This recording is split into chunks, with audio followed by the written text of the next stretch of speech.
Olá, meu irmão, minha irmã, seja muito bem-vindo à Escola Bíblica Especial. Nós estamos iniciando mais uma série de lições, mas até antes disso nós estamos iniciando um novo ano.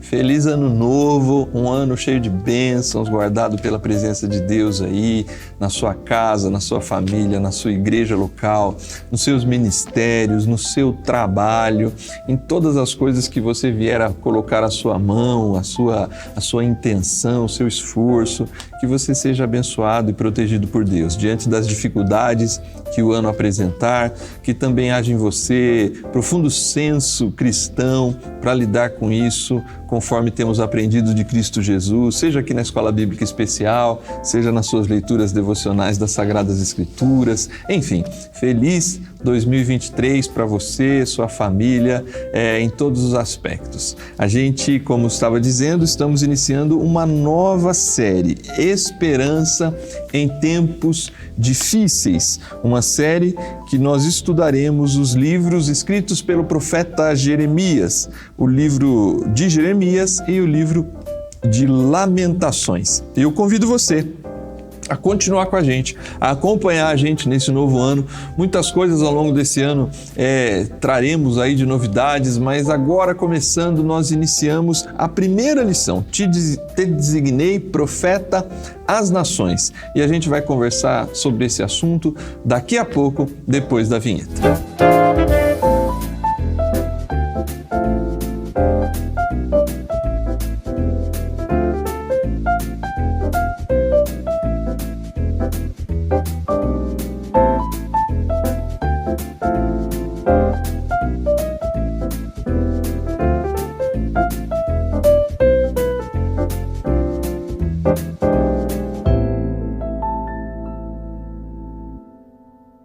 Muito bem, estamos de volta e é muito bom recebê-lo. Se você ainda não fez aquilo que a gente sempre pede aqui na TV Viva a Promessa, compartilhe esse link com seus amigos, nos grupos de WhatsApp da família, da igreja local, para que mais pessoas conheçam aqui o nosso conteúdo e participem do estudo da lição bíblica e dos demais programas da TV Viva a Promessa. Então, se você ainda não fez, pega aí o seu celular, o seu dispositivo, envie esse link, essa live aqui, para que pessoas possam estar junto com a gente, acompanhando desde o início a nova série Esperança em Tempos Difíceis. Nós estamos começando com a lição de número 1, Te designei profeta às nações, para falar um pouco sobre a pessoa, o chamado, o ministério do profeta Jeremias e também o contexto no qual o livro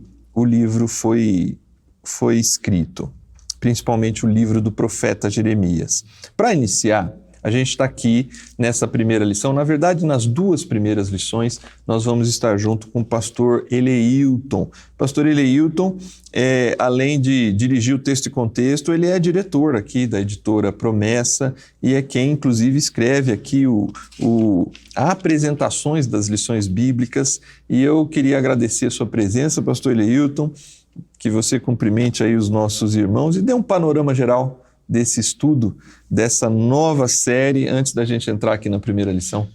Amém. Paz do Senhor, pastor Júnior. A paz do Senhor a todos os irmãos e irmãs que nos acompanham nesse estudo dessa primeira lição. Como você comentou, a base da lição é o livro do profeta Jeremias e também do livro de Lamentações, né? Se o pessoal de casa é bem ligado em jornal, né, mídia, e tem acompanhado as notícias do Brasil e fora do Brasil, é bem provável que o pessoal tenha se deparado com bastante notícia ruim, né? Parece que nos noticiários nós ouvimos muito mais notícias ruins, notícias de crise, de guerra, de corrupção, do que notícias de fato boas, né? E como a gente deve reagir diante desse ambiente difícil, diante de ambientes de crise. Essa é a proposta dessa série de lições, é tentar olhar o que estava acontecendo na época do profeta Jeremias, porque ele também viveu anos muito difíceis, muito complicados, né, no reino de Judá, apesar de ter profetizado para outras nações também. Só que a gente encontra ali nesses livros, tanto em Jeremias como em Lamentações, esse desafio de, mesmo nesse período de crise, confiar em Deus, não perder a esperança, porque as misericórdias do Senhor, elas se renovam a cada manhã. Então, esse é um texto escrito já lá em Lamentações, depois que o caos tomou conta da cidade. Então, a proposta dessa série é essa, é que a gente, durante esses 3 primeiros meses do ano, a gente consiga estudar sobre princípios que nos tragam esperança, mesmo diante de dias difíceis, né? O objetivo da lição será alcançado se a gente, de fato, conseguir aqui animar o pessoal, né? Encorajar os irmãos e irmãs, aqueles que assistem a Escola Bíblica Especial, para se manter firmes, né? Mesmo diante da crise. Muito bem, tem uma frase aqui na apresentação que meio que resume o tempo de Jeremias, né? Jeremias viveu um tempo sombrio, de apostasia, de falsidade religiosa, de crise política, social, econômica. Eu acho que se a gente tirasse aqui a palavra Jeremias, colocasse o seu nome, o meu, qualquer irmão ou irmã que está assistindo em casa, né? O Eleilton vivia em tempos sombrios de apostasia, falsidade religiosa, crise política, social e econômica, e vem uma vírgula, decorrentes do abandono de Deus. Óbvio que todas essas crises no Brasil, ou fora do Brasil, no nosso tempo ou no tempo de Jeremias, elas são carregadas de vários componentes que compõem o quadro, né? De apostasia ou de crise social, econômica, política. Mas eu acho que essa frase ela é precisa, né? No fim e ao cabo, todas essas questões que envolvem a pecaminosidade humana envolve também o fato de uma sociedade, de pessoas, da humanidade ter se afastado de Deus, né? Exatamente. E isso é bem verdade ali no contexto de Jeremias, né? Todos os anos a profecia dele, que vão ser estudados aqui durante as lições da série, é o povo se afastando de Deus e todo esse caos, a sociedade de cabeça para baixo, porque ela se afastou de Deus. E nós estamos falando do povo de Deus, né? Esse é o detalhe. Interessante. É uma nação ainda que tem ainda Deus como centro, né?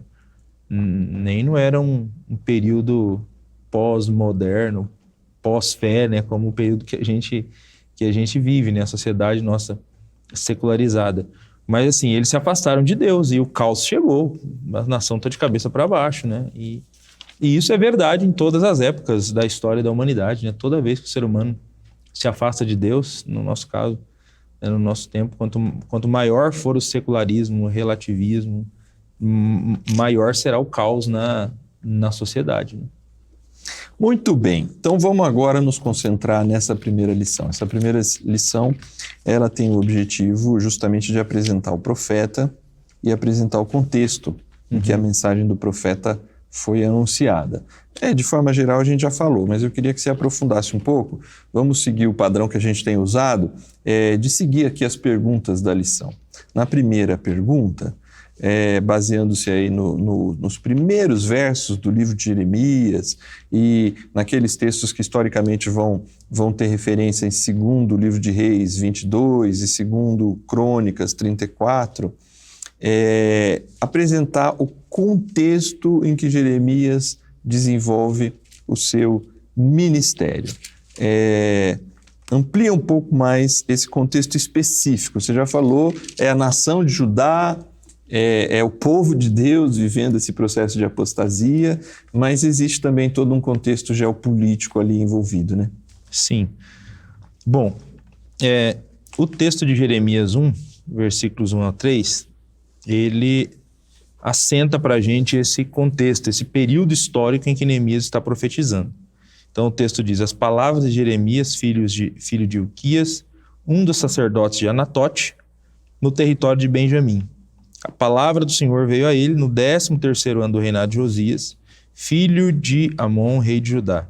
E durante o reinado de Joaquim, filho de Josias, rei de Judá, até o 5º mês do 11º ano de Zedequias, filho de Josias, rei de Judá, quando os habitantes de Jerusalém foram levados para o exílio.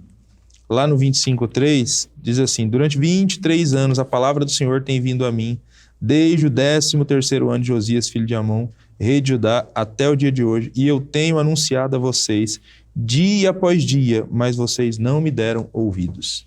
Então, é curioso, né? Porque você tem aqui no início do livro os reis que estavam no trono de Judá quando Neemias desenvolveu seu ministério. Jeremias. Eu falei? Neemias. Meu Deus. Neemias está um pouquinho mais para frente. Está um pouquinho mais para frente. Deixa eu chegar lá. Jeremias desenvolveu o seu ministério. E começa com Josias, né? Com Josias.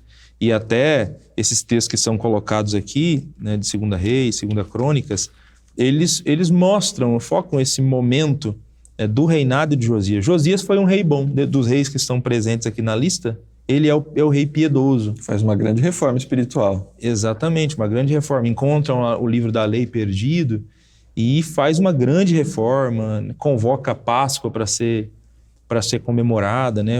Já fazia um tempo que o povo não comemorava mais a Páscoa. Então, assim, derruba ídolos. Ele faz uma grande reforma espiritual, Josias. Então, Jeremias é desse tempo. Só que é interessante, porque Josias fez tudo isso. Só que se a gente lê os livros dos reis das crônicas, eles mostram pra gente que assim que Josias morreu, o povo voltou a fazer tudo o que fazia antes.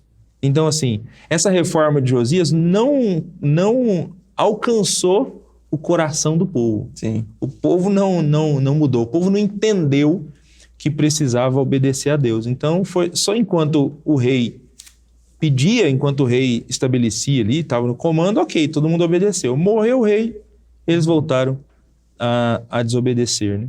E aí Jeremias está nesse contexto de Josias e dos filhos de Josias que vêm depois, que são reis que vão levar a nação para desobediência, né? Conduzir a nação em desobediência, idolatria, e o final vai ser o cativeiro, como está descrito aqui já nesses 3 primeiros versículos, né? O final vai ser o cativeiro. Por quê? Porque o povo não quer se emendar, o povo não quer se arrepender. Nós temos lá no capítulo 25, né, Jeremias falando, já tem 23 anos que eu estou pregando e ninguém me dá ouvidos, né? Então ele foi um profeta que não teve muito sucesso, se for medir sucesso da perspectiva humana, né? Sim. Se sucesso no ministério for o medidor, né, for o número de pessoas convertidas, Jeremias ele é um fracasso, né? Sim. Ele é um fracasso. Por isso que não se mede sucesso assim, né? Se mede sucesso pela fidelidade que a pessoa tem a Deus, né? Ele foi um profeta fiel a Deus, ele cumpriu o chamado dele, né? Mas assim, ele pregou para um povo que estava com os ouvidos tapados, um povo que estava com o coração endurecido. Muito bem. Aí nós estamos diante entendendo um pouco mais esse contexto ali de Judá, dos reis, o tempo que ele pregou. A segunda questão nos leva a pensar um pouco sobre o próprio profeta, como foi o chamado de Jeremias, né? Eu acrescento aqui, quem era Jeremias, né? O que nós temos de informação sobre quem era Jeremias e qual foi o contexto aí desse seu chamado, baseado aí nos versos seguintes do capítulo 1, inclusive a partir do verso 4. A gente não tem tanta informação a respeito de Jeremias, né? A não ser essas que nos são apresentadas aqui. Você tem o nome do pai dele, que é Ilquias, né? E é dito que o pai dele era um dos sacerdotes de Anatote. Então, Jeremias, ele era filho de um sacerdote. Então, se a gente se lembrar da lei de Deus, em tese, ele deveria ser também sacerdote. Ele é da família sacerdotal. Da família sacerdotal, ele deveria servir também em algum momento como sacerdote, mas ele acabou não seguindo esse ofício, né? Essa função, não foi na mesma vocação do seu pai, né? Mas você tem aqui, ele é filho de Ilquias, ele é um dos sacerdotes de Anatote, né? Território ali da tribo de Benjamim, né? O que a gente tem aqui a respeito dele. O nome dele, lá de acordo com a introdução, né, significa o Senhor estabelece, né, o nome de Jeremias, e ele recebeu o seu chamado muito jovem.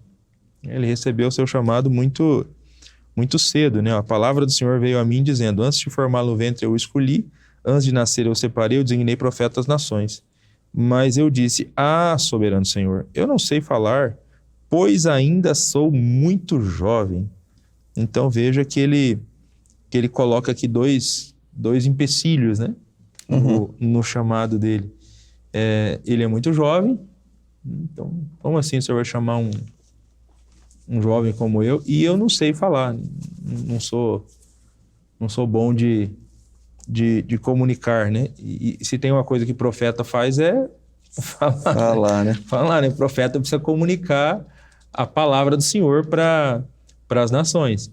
Então você tem aqui nesse texto a Jeremias, né, sendo chamado por Deus. E aí Deus diz para ele, né, não tenha medo deles, pois eu estou com você para protegê-lo. E o Senhor estendeu a mão, tocou a minha boca e disse-me: agora ponho em sua boca as minhas palavras. Deus faz com Jeremias até um pouco do que a gente viu também lá em Isaías, né? Deus tocando nos lábios do profeta. Então aqui também, né, Deus tocando nos lábios desse jovem, como um sinal de que realmente estava com ele, que as palavras que ele iria falar seriam palavras de Deus, né?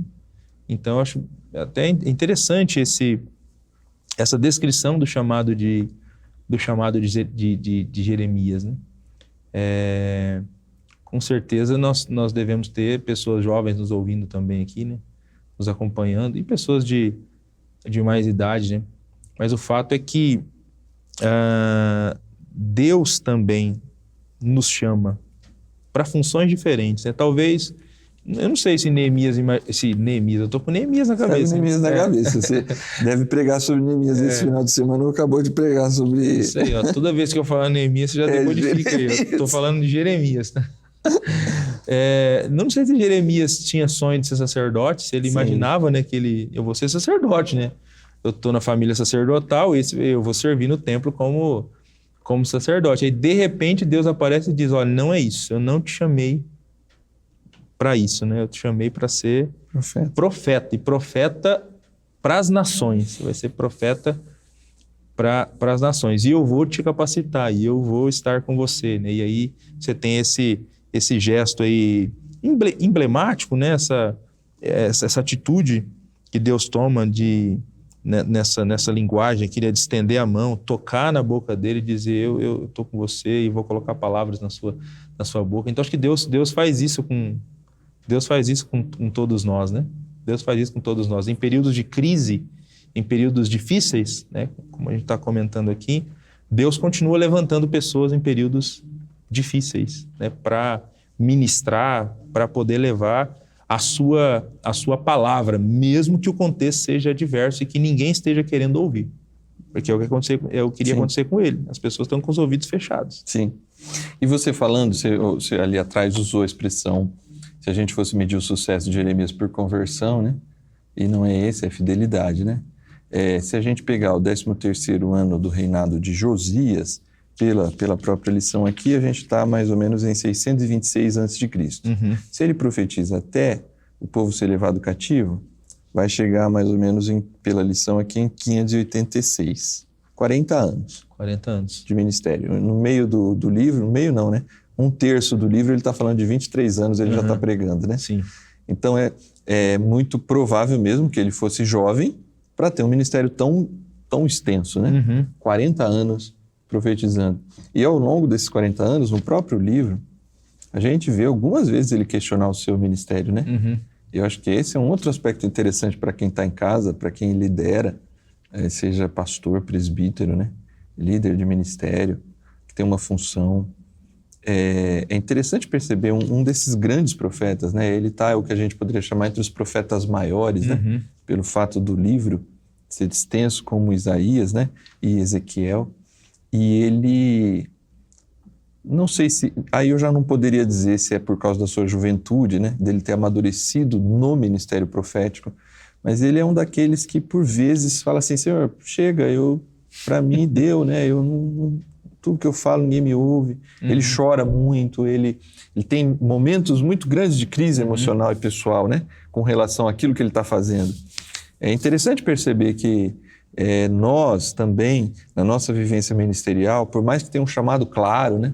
Às vezes a gente tem um chamado claro, né? Se a gente olha para trás, tem clareza de que Deus chamou a gente. Mas isso não vai impedir você, irmão, irmã, líder, de por vezes passar momentos de dúvida ministerial, né? De crise dentro de uma realidade, de compreender, será que é isso mesmo? Óbvio, Jeremias teve esses momentos, mas se o livro está aqui, se a gente está falando sobre ele, ele cumpriu o ministério, né? Cumpriu o ministério dele.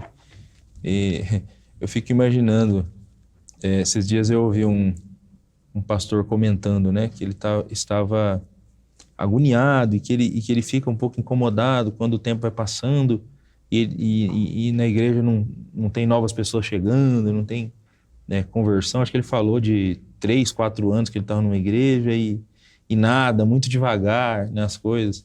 Imagina alguém pregar 40 anos e você não ter ninguém se convertendo. Um resultado assim claro, né, para você botar no relatório, né? Você não tem resultado palpável, eu acho que é normal esse questionamento, mas será mesmo? Será que eu entendi mesmo o que Deus quer para mim? Né? Será que Deus me chamou mesmo? Será que eu não... Enfim, eu acho que é natural acontecer isso, né? Mas realmente ele insistiu, né? Ele foi fiel até o fim, né? Ele foi fiel a esse chamado que ele recebeu de Deus, né? Um chamado que não seria fácil, né? O capítulo 5 de Jeremias tem uma parte que ele diz assim, portanto assim diz o Senhor dos Exércitos, por que falaram essas palavras? Farei com que as minhas palavras em sua boca sejam fogo, e esse povo seja lenha que o fogo consome. Então, veja que o chamado dele também não era um chamado fácil, simples, né? Não, porque ele está pregando uma palavra dura. Deus falou, vou fazer com que as minhas palavras sejam como fogo na sua boca, né? Para queimar a lenha, porque era uma mensagem de juízo, né? Que ele estava trazendo. Muito bem. Na terceira questão, a gente vai ampliar agora essa visão do profeta e a sua mensagem para pensarmos no público, o conteúdo e os primeiros oráculos do profeta Jeremias. Tudo ainda baseado aqui no capítulo 1 de Jeremias. Você já citou, ele é um profeta chamado às nações, né? Mas especificamente aqui, como a gente pode identificar esse público e esse conteúdo e os primeiros oráculos do profeta? Ok. O público dele, como o próprio texto aqui diz para a gente, Deus o chamou para ser profeta às nações, né? Então, ele não vai profetizar apenas para Judá. Nós temos alguns capítulos no livro de Jeremias, aí já é mais para o final do livro, né? Que você tem lá a profecia dele contra o Egito, contra Elão, enfim, tem umas 8, 9 nações que são apresentadas lá na sequência e ele apresentando oráculos para essas nações. Só que, principalmente, a mensagem dele é uma mensagem para o povo de Deus, né? É uma mensagem para Judá. Até porque você nem tem Israel mais aqui, né? Israel já foi destruído pela Assíria há algum tempo. Então você tem aqui ele profetizando principalmente para Judá. E aí, os primeiros oráculos dele, nós temos aqui, a partir do versículo 10, veja, eu hoje dou a você autoridade sobre as nações e reinos para arrancar, despedaçar, arruinar e destruir, para edificar e plantar. Veja que, de fato, o ministério de Jeremias não era um ministério simples. Jeremias, com toda certeza, não é nenhum tipo de pregador, né, que vai massagear o ego de ninguém. Ele tem uma palavra dura. É a palavra dele, é o ministério dele. E aí, ó, e a palavra do Senhor veio a mim. O que você vê, Jeremias? Vejo o ramo de uma amendoeira, respondi. O Senhor me disse, você viu bem, pois estou vigiando para que a minha palavra se cumpra. Né? Alguns até dizem, né, que Deus usou essa figura com a palavra vigiar aqui por conta da similaridade na sonorização na língua hebraica. Né? Até na lição bíblica tem aí na página 9, né? Amendoeira é saked e vigiando é soked. Só muda uma letrinha, né? Fonema, né? Um fonema. Deus dizendo que afirma vigiar, né? No sentido de velar. A ideia dessa primeira imagem, dessa primeira mensagem no livro aqui, é que a palavra de Deus se cumprirá de modo rápido. Essa é a ideia. Por quê? Talvez seria importante essa primeira imagem. Quando a gente olha para Isaías também profetizou para o Reino do Sul, né?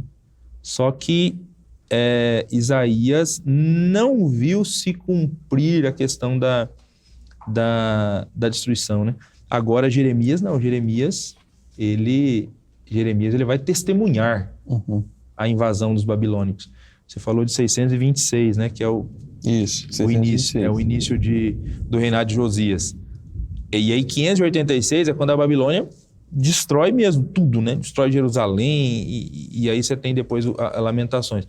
Só que a primeira invasão de Nabucodonosor é em 605. Então, assim, foi muito rápido, 2 décadas. Ele já viu a primeira invasão e mesmo depois da primeira invasão ele continuou profetizando. A ruína total vai chegar, né? Então, assim, de fato cumpriu rápido. Deus dizendo para Jeremias, eu estou vigiando para que minha palavra se cumpra. E cumpriu muito rápido. De fato, isso aconteceu, né? Na lição aqui é dito que Deus usou o exemplo aqui do ramo de amendoeira porque é a primeira árvore a florescer após o inverno. Então, é exatamente essa ideia. O que eu vou fazer rápido. Isso. Jeremias, né? E a segunda, a outra visão que ele tem é a visão de uma panela. A palavra do Senhor veio a mim pela segunda vez, dizendo, o que você vê? Eu respondi, vejo uma panela fervendo. E ela está inclinada do norte para cá. O Senhor me disse, do norte se derramará desgraça sobre todos os habitantes dessa terra. Por que essa imagem, né, de uma panela fervendo e aí inclinada para o norte? Porque é do norte que viria a Babilônia, que vai destruir Jerusalém, né, que vai invadir e depois vai destruir. Então, assim, desde o início, essa mensagem de juízo e a mensagem de uma destruição rápida, ela já está presente no livro do profeta. Na questão próxima aqui, a de número 4, a ideia vai em cima das responsabilidades de Jeremias e a segurança que Deus lhe garantiu. Como a gente já vem falando, desde a questão de número 2, né? É muito sério esse ministério, muito difícil, num contexto, porque se ele começa a profetizar com Josias, tem alguns anos ali, que eu e você hoje, olhando para trás, você fez a afirmação. A gente percebe que o povo não mudou. Era o rei que estava inclinado para aquela reforma, o povo baixou a cabeça como súditos do reino, mas com a morte do rei, tudo voltou ao que era. Jeremias, ele é um profeta que prega num tempo, no início do seu ministério, num tempo bom. Mas então é um bom aparente. É um bom aparente. E que ele já tem uma mensagem de juízo, falando, não tem mais jeito aqui. A panela está fervendo, a amendoeira vai florescer, a coisa tem prazo, e o prazo é curto. Ele precisaria, com essa tamanha responsabilidade, ele precisaria contar com a segurança da presença de Deus, né? A gente já falou aqui também dos dias em que ele chorou e que ele questionou seu próprio ministério. Mas desde o início, já no primeiro capítulo, a gente tem aqui clareza. Deus, sabedor de todas as coisas, ali, né? Tô junto contigo, né, Jeremias? É isso aí. Os versículos finais mostram isso, né? Do capítulo 1. E você prepare-se, vá dizer-lhes tudo o que eu ordenar. Não fique aterrorizado por causa deles, senão eu aterrorizarei diante deles. E hoje eu faço de você uma cidade fortificada, uma coluna de ferro, um muro de bronze, contra toda a terra, contra os reis de Judá, seus oficiais, seus sacerdotes e o povo da terra. Eles lutarão contra você, mas não o vencerão, pois eu estou com você e o protegerei.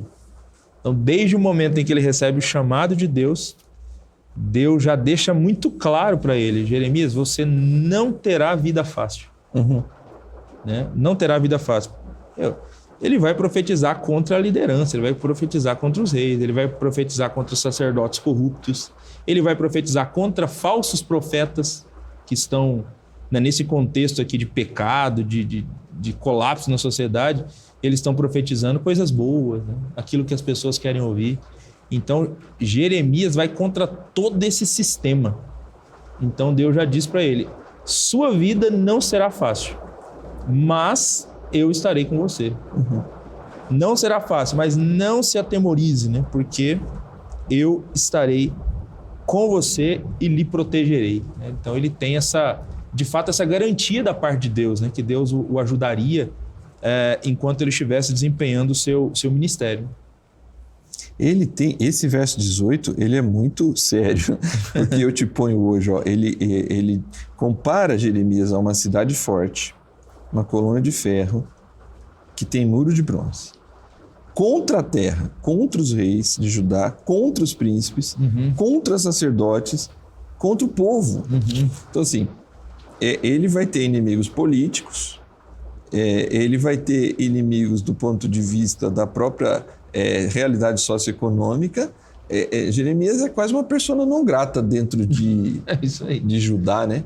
Porque tem vários profetas profetizando alianças diversas, e ele falando, não adianta essas alianças, né, com o Egito, ou melhor, não adianta fazer nenhum tipo de aliança, a gente tem que no fim das contas, vai se entregar mesmo para a Babilônia. Ele tá dizendo isso, né? O cativeiro é pedagógico, é necessário, vai passar pelo cativeiro. Mais para frente ele vai dizer isso, né? Mas ele tá contra muita gente, né? Eu não sei se eu gostaria de estar no lugar de Jeremias. Realmente, ele recebeu um chamado de Deus aqui bem difícil. E recebeu jovem, né? Esse chamado de Deus, né? Talvez por isso ele, num primeiro momento, até se sentiu incapaz de tamanha responsabilidade. Né? Sim. De ser cidade fortificada, de ser coluna de ferro, muro de bronze, né? Contra esse tanto de gente. Porque não é fácil você levar a palavra de Deus como fogo, né? Não é simples, né? Essa mensagem de Jeremias.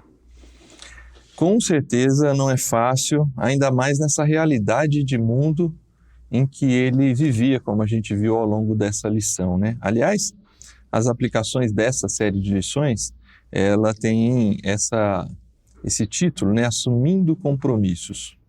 E aqui a lição vai nos desafiar a olhar para a realidade do mundo com apreensão, num primeiro momento, mas também, num segundo momento, a olhar para a realidade do mundo com esperança. Eu penso que esse olhar, que é o olhar que Jeremias também nos incentiva, é uma necessidade para o nosso tempo também, né? Não há boas notícias.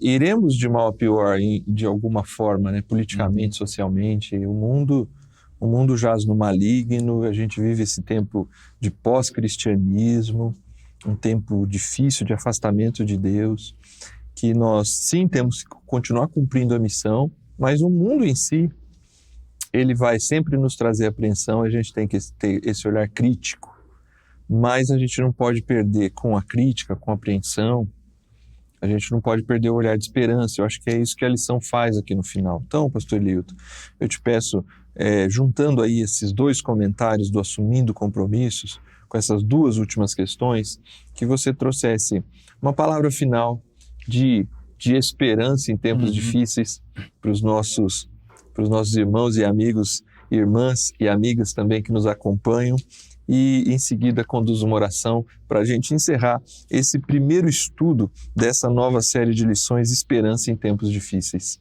Amém, amém. Bom, o que eu gostaria de dizer então nessa palavra final é que Deus continua levantando pessoas como Jeremias. Nós também vivemos um contexto de tempos difíceis. E como você acabou de colocar, a tendência é que as coisas piorem quanto mais o fim se aproxima. E Deus continua levantando pessoas como Jeremias para tempos difíceis. Como nós estudamos hoje, não é um ministério fácil, não é um chamado fácil, chamado para pregar a mensagem de Jeremias, que é uma mensagem de alerta, de juízo para tempos difíceis. É um chamado que exige de fato desprendimento, né? Porque é difícil, né? Como você utilizar a expressão que você usou, ele era quase uma persona não grata, né? Entre os seus conterrâneos, exatamente porque ele decidiu ser fiel a Deus, decidiu pregar a palavra de Deus. Então, eu acho que Deus continua contando com pessoas como Jeremias. E eu penso que vale a pena a gente, de fato, levar a sério essas duas aplicações da lição bíblica. Se a gente está vivendo tempos difíceis, e se esse tempo difícil, de alguma maneira, tem a ver com o pecado, porque as pessoas estão se afastando cada vez mais de Deus, da sua palavra, do seu evangelho, então, assim como aconteceu com Jeremias, o justo julgamento de Deus virá também sobre a nossa sociedade. Então, é tempo de olhar tudo com apreensão, com temor, né? Mas sem nunca perder a esperança também. Né? Porque se Deus levantou Jeremias, é porque Deus estava preocupado com o seu povo, preocupado com aquela sociedade. E levantou para que ele proclamasse uma mensagem de arrependimento, né? Para quem sabe as pessoas pudessem se arrepender e o juízo anunciado não chegar. Então, os Jeremias do nosso tempo, proclamem a palavra de Deus, né? Continuemos proclamando a palavra de Deus, né? A palavra como fogo.